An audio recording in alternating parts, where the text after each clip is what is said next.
जय श्री राम। जय हनुमान। जब विभीषण राम जी के शरण में आया तो सुग तो राम जी ने सुग्रीव से कहा कि जो मेरे शरण में आता ना उसको मैं गले लगा लेता हूँ। तो ये बात सुनकर हनुमान जी प्रसन्न हुए, खुश हुए। हनुमान जी ने कहा कि राम जी को ना शरणागत वत्सल, तो इसलिए हनुमान जी खुश हुए, क्योंकि शरणागत कहूँ जे तजी, शरणागत कहूँ जे तजी, निज अनेत अनुमानी, ते नर पावर पापमय, ते नय बिलोकत हानि। राम जी ने क्या कहा कि शरणागत कहूँ जे तजी, निज अनिहित अनुमानी। जो अपना अनिहित देकर जो शरणागत को त्याग देते ना, उसको शरण में नहीं लेते हैं। ते नर पावर पापमये, ते नर पावर पापमये, ते नई बिलोकत हानि। उनको देखने, उन मनुष्यों को देखने में भी पाप लगता है, ये राम जी ने कहा है। और राम जी ने आगे क्या कहा है? कोटि विप्र बद लागई जाहूं, आए शरण तजू नहीं ताऊ। कोटि विप्र बद लागई जाहूं, आए शरण तजू नहीं ताऊ। जिसको करोड़ों ब्राह्मणों का हत्या का पाप लगाओ ना, यदि वो भी मेरे शरण में आता ना तो उसको मैं त्यागता नहीं हूँ। क्योंकि सन्मुख होई जी मोई जभी, जन्म कोटि आगे ना सही तभी। सन्मुख होई जीवे मोई जभी, जन्म कोटि आगे ना सही तभी। जब मेरे जीव मेरे सन्मुख हो जाता है तो उसके मैं करोड़ों जन्मों के पापों को दूर कर देता हूँ।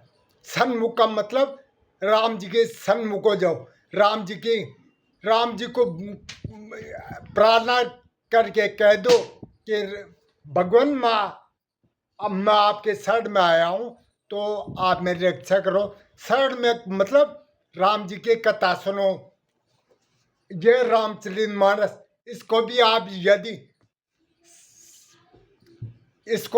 यदि पढ़ोगे, गाओगे, सुनोगे, यही राम जी का स्वरूप है। यही तो यही सन्मुखोना है। सन्मुखोना का मतलब क्या है? यही सन्मुखोना यही है। तो अपने आप मतलब सन्मुख का मतलब छल कपट को से करो त्यागने की, यही भगवान की शरण में होना है। क्योंकि पाप वंत कर सहज सुभाऊ, बजरू मोड़ते ही भाव न खाऊ।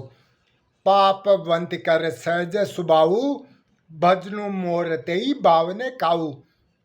जिनका पापी स्वभाव होता ना तो उनको मेरा भजन अच्छा नहीं लगता है। और जो पे दुष्ट दे सोई होई, मोरे सन्मुख आव की सोई। जो पे दुष्ट हृदय सोई होई, मोरे सन्मुख आव की सोई। जिसका स्वभाव, जिसका हृदय दुष्ट हृदय का होगा तो वो मेरे सन्मुख नहीं आ सकता। तो विभीषण के बारे में कहा है, यदि ये दुष्ट होता तो क्या ये मेरे सन्मुख आ सकता था? क्या नहीं, क्योंकि ये राक्षसों में होते हुए भी इसका स्वभाव निर्मल है।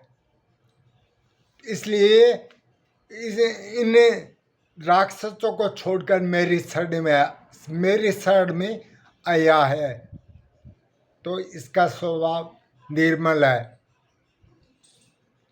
निर्मल मन जन सो मोई पावा, मोई कपट छल छिद्र न भावा।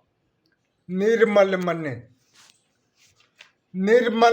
जन सो मोई पावा, मोई कपट छल छिद्र न भावा। जिसका निर्मल स्वभाव होता ना और जिसके मन में कपट छल छिद्र कुछ भी नहीं है, वही मुझको अच्छा लगता है। और यदि वेद लेन पटवा 10 सिचा, तब उन्हें तब उन्हें कछु भय हानि का पिसा। यदि रावण ने इसको यानी मेरा भेद लेने के लिए भेजा है तो कोई हानि नहीं है, क्योंकि जग मोहू सका निशाचर जेते लक्ष्य मनुहा नहीं निमिष मोहते थे। जग मोहू सका निशाचर जेते, जितने भी जगत में संसार में जितने भी राक्षस और असुर, उनको लक्ष्मण एक निमिष में समाप्त कर सकते हैं। तो इसलिए कोई हानि नहीं है। और जो सबित आवासन आई रख्यूं ताई प्राण की नाई। और यदि ये सब सबित होकर भय से, रावण के डर से मेरी शरण में आया है, तो मैं इसको अपने प्राणों की समान रखूंगा, ये राम जी ने कहा है। तो आप सुन लो राम जी कौन है। जो अपने राम जी के शरण में हो जाता ना सन्मुख, उसको राम जी प्राणों के समान रखते हैं। तो आप क्यों इस संसार में लगे हो, क्यों जगह जगह फिरते हो, यहाँ वहाँ मेरा यह कर दो। कोई उपाय करने से कुछ नहीं होगा। उपाय तो एक छत्ता है, छत्ता। लेकिन छत्ता यदि बरसात हो रही है, आज बीच में तेज हवा आ जाए तो छत्ता क्या उड़ जाएगा। तो इसलिए उपाय तो क्या है, एक छत्ता है, तो बस टेम्परेरी। इसलिए भगवान की शरण में आ जाओ।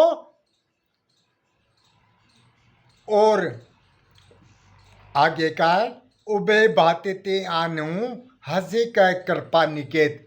राम जी ने कहा कि उबे बाते, यदि ये राक्षस होकर आया है तो लक्ष्मण राक्षसों को समाप्त कर सकते हैं। और यदि सबित होकर शरण में आया तो इसको मैं प्राणों के समान रखूंगा। इसलिए उबे भाती ते आन हूँ हंसी कह है कृपा निकेत। जय कृपाल कही कपि चले अंगद हनु समेत। तो अंगद जी और हनुमान जी राम जी के जय जयकार करते हुए चले। तो राम जी का स्वभाव देख लो कैसा है। तो इसलिए मंगल भवन अमंगलहारी द्रमो सो दशरथ अजीर बिहारी। दीन दयाल विरुद्ध संभारी हरो नाथ मम संकट भारी। मंगल भवन अमंगलहारी उमा सहित जय जपत पुरारी। जय सिया राम, जय जय सिया राम, जय सिया राम, जय हनुमान। जय सिया राम, जय जय सिया राम, जय सिया राम, जय जय हनुमान।